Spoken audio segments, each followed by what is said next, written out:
में आंसू लेकर के झरझर झरझर रो रही है कि अपना हाथ से तू जहर दे दिला। का बात बा?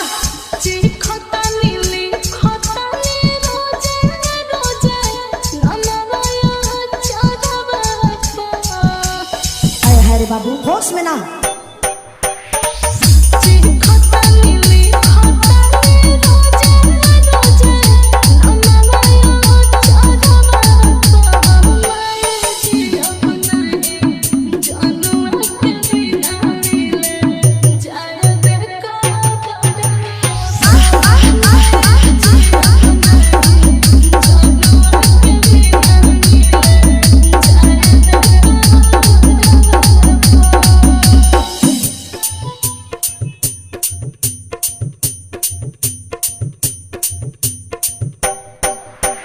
फूलचंद बाबू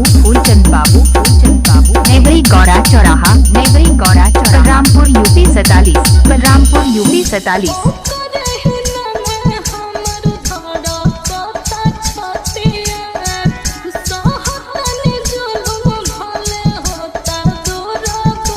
लेकिन वो पपिया के देखा हो भैया ये बाबू।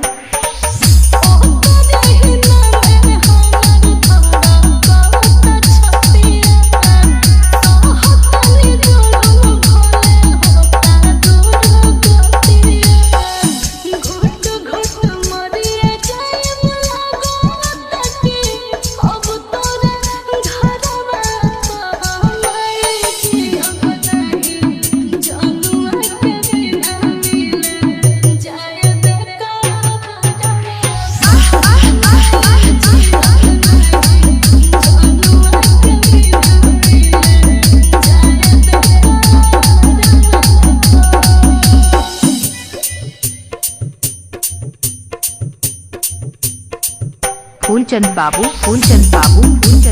नेवरी गौरा चौराहा